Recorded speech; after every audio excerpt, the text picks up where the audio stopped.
दोस्तों आप सभी जानते हैं कि लास्ट फ्राइडे कल्लू भाई की फिल्म रिलीज हुई थी जिसका नाम था जरा हटके जरा बचके। और इस फिल्म को ऑफर में दिखाया गया था, यानी कि एक टिकट खरीदो तो एक टिकट फ्री मिल रहा था। ये ऑफर वीकेंड के दौरान दी गई थी, यानी कि फ्राइडे सैटरडे संडे। और इस ऑफर के बावजूद फिल्म ने वीकेंड में बिजनेस किया तकरीबन 18 करोड़ रुपए का। लेकिन निर्माता कह रहे हैं 20 करोड़ रुपए, तो हम 20 ही मान लेते हैं। और अगर वीकेंड बिजनेस 20 करोड़ रुपए का हुआ है तो लाइफ टाइम बिजनेस 40 करोड़ रुपए से ज्यादा का नहीं हो सकता। लेकिन ये फिल्म 40 करोड़ रुपए का बिजनेस करने के बावजूद भी सुपर डुपर डिजास्टर ही रहेगी। अब आप पूछेंगे कि क्यों, तो ये लंबी कहानी है जो मैं आपको बताने जा रहा हूं। ये बात पहले भी मैं अपने कई एक वीडियोस में आप लोगों को बता चुका हूं कि बॉलीवुड की बुनियाद ही झूठ पर खड़ी है। झूठ सोचा जाता है, झूठ लिखा जाता है, झूठ बनाया जाता है, झूठ दिखाया जाता है, कलेक्शंस भी झूठे दिए जाते हैं और फिल्म को झूठ मूठ ही सुपरहिट भी बताया जाता है। जितनी मीडिया में न्यूज आती है वो भी तकरीबन 98% झूठी होती है, क्योंकि वो सब पैसे देकर छपवाई जाती है। और ये सिर्फ मैं नहीं कह रहा हूं, बल्कि बॉलीवुड के लोग भी यही कहते हैं। आपको याद ही होगा कि सुकेश महाठक की गर्लफ्रेंड जैकलिन ने कहा था कि बॉलीवुड एक ब्यूटीफुल फ्रॉड है। आप अंदाजा लगाइए कि जो लड़की अपनी सारी जिंदगी बॉलीवुड को दे चुकी है, वही ये कह रही है कि ये बॉलीवुड एक बहुत ही खूबसूरत धोखा है। अब आप कहेंगे कि भाई साहब इस धोखे का फिल्म जरा हटके जरा बचके से क्या लेना देना है। हाँ, वही तो खेल है दोस्तों। एक्चुअली इस फिल्म को दिखाया गया कि बाय वन और गेट वन फ्री। इसका मतलब यह था कि जो निर्माता थे उन्होंने पब्लिक से कहा कि भाई आप हमारी फिल्म देखने आइए, आप एक टिकट खरीदिए और एक टिकट हम आपको फ्री देंगे। यानी कि ये ऑफर निर्माताओं की थी, ये ऑफर थिएटर ओनर्स की नहीं थी। तो जो एक एक्स्ट्रा टिकट आपको फ्री में मिल रहा था उसका पैसा दे रहा था निर्माता खुद। अगर मैं बिजनेस का पूरा तरीका आपको बताऊंगा तो वीडियो बहुत लंबा हो जाएगा कि एक टिकट पर कितना जीएसटी कटता है, एक टिकट पर कितना मेंटेनेंस चार्ज होता है, वगैरह वगैरह। लेकिन मैं मोटे मोटे तरीके से आपको समझाता हूं।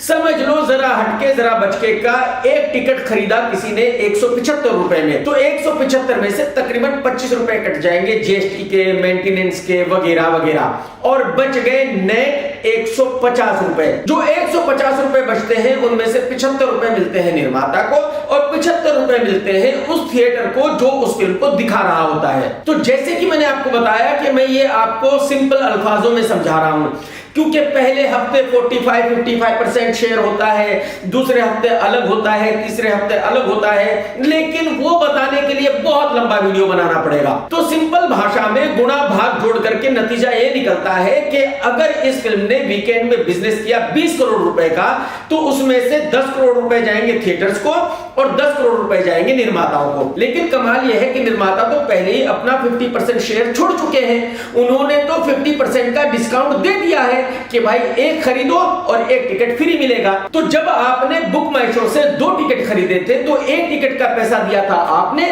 और एक टिकट का पैसा निर्माताओं ने दिया था बुक माई शो को। निर्माताओं ने डायरेक्ट ये पैसे थिएटर ओनर्स को नहीं दिए, एक्चुअली निर्माता बुक माई शो को दे रहा है। तो यहां यह जानना जरूरी है कि जो वीकेंड का बिजनेस 20 करोड़ रुपए दिखाया गया है वो है जो टोटल नेट बिजनेस है। यानी कि अगर आपने 2 टिकट खरीदे थे तो एक का पैसा आपने दिया था और एक का पैसा निर्माताओं ने दिया था। यानी कि जो वीकेंड कलेक्शन दिए गए हैं उनमें उन दोनों टिकट के पैसे थे। ऐसा नहीं था कि जो आपने दिए थे सिर्फ वही पैसे थे, जो निर्माताओं ने दिए वो पैसे नहीं थे। जो निर्माताओं ने आपके लिए पैसे दिए उसमें वो भी थे और जो आपने अपनी जेब से पे किए उसमें वो भी थे। तो मोटे मोटे अल्फाजों में इसका मतलब ये हुआ कि निर्माताओं को जो 10 करोड़ रुपए मिलने थे वो 10 करोड़ रुपए निर्माताओं ने पहले ही डिस्काउंट दे दिया। तो निर्माताओं को वीकेंड बिजनेस से कुछ भी नहीं मिलेगा। अब आप कहेंगे कि भाई साहब फिर तो निर्माता अच्छे खासे पागल हैं, उनको क्या फायदा हो रहा है। एक्चुअली निर्माताओं ने ये स्कीम निकाली थी फिल्म को हाइप देने के लिए कि भाई अगर हम ये करेंगे तो वीकेंड में बहुत बढ़िया बिजनेस होगा और फिर वीकडेज में पब्लिक आएगी, अपनी जेब से पैसा खर्च करेगी और इस फिल्म को देखेगी। लेकिन कमाल ये है कि by one get one free के बावजूद भी इस फिल्म ने कुछ नहीं उखाड़ा। इस फिल्म ने तकरीबन 20 करोड़ का ही बिजनेस किया।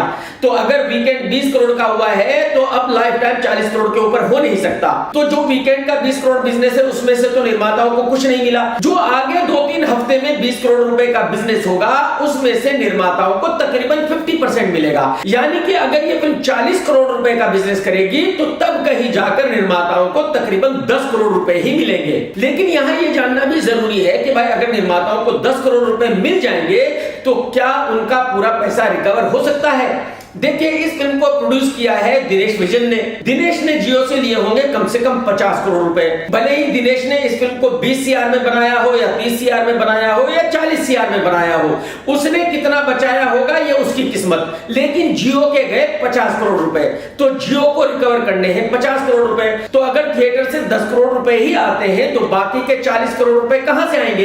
तो इसका मतलब यह हुआ कि फिल्म सुपर डुपर डिसास्टर हो चुकी है। लेकिन नुकसान किसका हुआ? सिर्फ जियो का, क्योंकि निर्माता भी पैसे ले चुका है, डायरेक्टर भी पैसे ले चुका है, जिन एक्टरों ने इस फिल्म में काम किया वो भी पैसे ले चुके हैं, जिन थिएटर्स ने इस फिल्म को दिखाया वो भी अपना शेयर ले चुके हैं। तो पैसे गए सिर्फ और सिर्फ जियो के, यानी कि मुकेश अंबानी साहब के। अब आप यहाँ ये जरूर कह सकते हैं कि भाई मुकेश अंबानी साहब को तो नुकसान होने का सवाल ही पैदा नहीं होता। जब मुकेश अंबानी साहब शाहिद कपूर की 200 करोड़ रुपए से बनने वाली फिल्म ब्लडी डैडी को जियो सिनेमा पे फ्री दिखाने जा रहा है, तो फिर 50 करोड़ की फिल्म को फ्री दिखाने में क्या प्रॉब्लम है? और ये आपकी सोच बिल्कुल सही है। लेकिन मैं ऐसा मानता हूं कि मुकेश अंबानी साहब इतनी बड़ी फिल्मों को जियो सिनेमा पे फ्री इसलिए दिखाते हैं कि उनकी बहुत सारी कंपनीज के जियो सिनेमा पर एड्स चलते हैं। तो अंबानी साहब की कैलकुलेशन कुछ इस तरह से है कि भाई हम 200 करोड़ रुपए में फिल्म बनाकर जियो सिनेमा पर फ्री को दिखा रहे हैं, लेकिन जियो सिनेमा पर हम अपने एड्स चला रहे हैं और हम अपने पैसे वहां से रिकवर कर रहे हैं। और यहां आपको ये भी मानना पड़ेगा कि भाई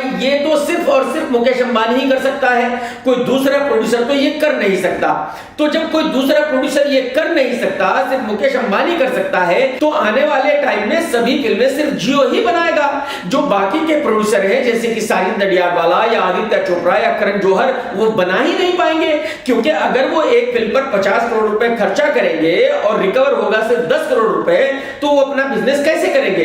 तो इसका मतलब ये हुआ कि मुकेश अंबानी साहब की एक कैलकुलेशन है कि मैं वो कर रहा हूं जो ये प्रोड्यूसर्स नहीं कर सकते।